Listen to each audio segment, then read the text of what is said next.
देश विदेश का कोई भी सैलानी हो जो दिल्ली जाता है वो अमर जवान ज्योति को देखने जरूर जाता है और एक सैल्यूट तो जरूर करता है। पर ऐसा क्यों कि मोदी सरकार ने अमर जवान ज्योति को बंद करने का निर्णय लिया। नमस्कार दोस्तों, आप सबका स्वागत है मेरे इस यूट्यूब चैनल पॉलिटिकल गपशप पे।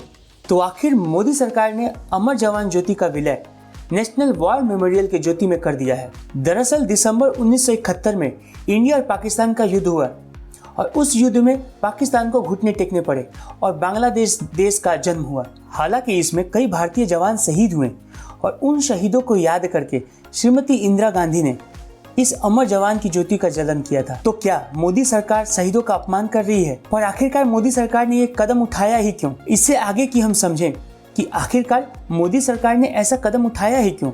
उससे पहले हमें यह समझना पड़ेगा कि अमर ज्योति जवान का इतिहास क्या है। वर्ल्ड वार 1 और वर्ल्ड वार 2 में जो भी सैनिकों ने शहादत पाई थी उनका नाम उस अमर जवान ज्योति के पास स्थित इंडिया गेट पे अंकित है और ये सैनिक ब्रिटिश इंडियन आर्मी के अंदर आते हैं। तो क्या ये स्वाधीन भारत उन सैनिकों को याद कर सकता है जिन्होंने हमारे खिलाफ ही लड़ाई की थी? भले ही वे हमारे देश के हों, लेकिन क्या हम उन्हें नमन कर सकते हैं? क्योंकि इंडिया गेट पे अंकित वो सारे इंडियन आर्मी के जवान ब्रिटिश इंडियन आर्मी के अंदर आते हैं।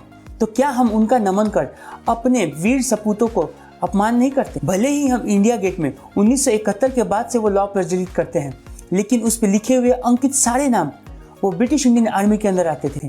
और आपको याद होगा कि पूर्व सैनिकों की यह मांग थी कि स्वाधीन भारत में शहीद पाए हुए सारे वीर सैनिकों का एक नेशनल मेमोरियल हो। 2019 में उस समय के प्रधानमंत्री नरेंद्र मोदी ने 25 फरवरी बालाकोट एयर स्ट्राइक से एक दिन पहले नेशनल वॉर मेमोरियल का इनॉग्रेशन किया था। यह मेमोरियल इसलिए बनाया गया था कि 1947 से शुरू होकर अभी तक जितने भी युद्ध हुए हैं उनमें वीरगति पाए हुए सारे शहीदों के नाम वहां पे अंकित होंगे। और शायद यही बात है कि ज्यादातर भारतीय नागरिक ये नहीं जानते और हमें ये धन्यवाद देना होगा लिबरल पत्रकार और इटली वाले गांधी को कि इसके कारण ही देश के सारे नागरिकों को पता तो चला कि आखिरकार हम जो अमर जवान ज्योति पे जाकर लॉ प्रज्वलित करते थे, उसके सामने सलाम करते थे, वो हम किसे करते थे? वो हम ब्रिटिश इंडियन आर्मी के सैनिकों के नाम पे करते थे।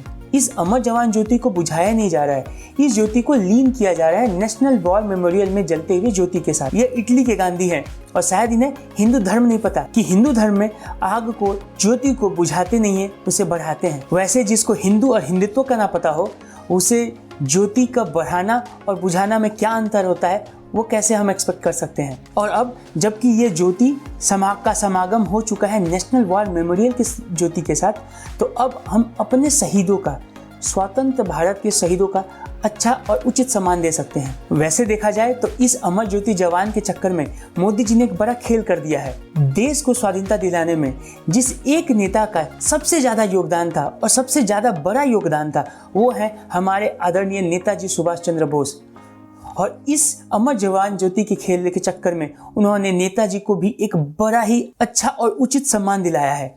उन्होंने ये घोषणा की है कि अब से अमर जवान ज्योति के सामने नेताजी का एक स्टैचू लगेगा। और ये खेला मैं इसलिए कह रहा हूँ कि इसके पहले कि इटली के गांधी आकर राष्ट्रपिता गांधी के स्टैचू लगाने को कहें, प्रधानमंत्री मोदी ने नेताजी के स्टैचू की घोषणा कर दी और ये अनाउंस किया कि इस 23 जनवरी को होलोग्राम का उद्घाटन करेंगे, लेकिन आने वाले कुछ सालों में वहाँ पे एक पूर्णतः ग्रेनाइट की बनी हुई नेताजी की मूर्ति वहाँ पे रहेगी। यह फोटो आप देख सकते हैं और नेताजी की कद का आपको इससे ही पता चल सकता है। कुछ भूतपूर्व सैनिक कह रहे हैं कि जैसे ही एक देश में एक पार्लियामेंट है वैसे ही एक देश में सिर्फ एक ही वॉर मेमोरियल रह सकता है। और क्योंकि ये नेशनल वॉर मेमोरियल हमारे देश के स्वाधीनता के बाद के सैनिकों का नाम वहाँ पे अंकित है, तो सब ये वकालत कर रहे हैं कि मोदी सरकार ने यह अच्छा काम किया है कि हम पराधीनता के बेड़ियों से आगे बढ़कर जो स्वाधीन भारत के हमारे अपने सैनिक हैं जिन्होंने ये शहादत पाई है उनका नाम जहाँ पे अंकित है उनका उचित सम्मान दिया। मोदी जी के इस कदम के कारण देश के वीर सैनिकों का उचित सम्मान और उचित स्थान मिला है। और हमारा देश यह चाहता है अब कि देश का इतिहास पुनः अच्छे तरीके से और सही अर्थों में लिखा जाए, क्योंकि हमारे इतिहास में सिर्फ गांधी और नेहरू का ही जिक्र है, लेकिन ये हम सबको पता है कि देश की आज़ादी दिलाने में बहुत सारे वीर सैनिकों की भूमिका थी जिनका जिक्र तक नहीं है, और अगर जिक्र है भी तो सिर्फ चंद लाइनों में। अगर आपको ये वीडियो अच्छा लगा हो तो लाइक, शेयर और सब्सक्राइब करना ना भूलें। मिलता हूँ अगले वीडियो में, तब तक के लिए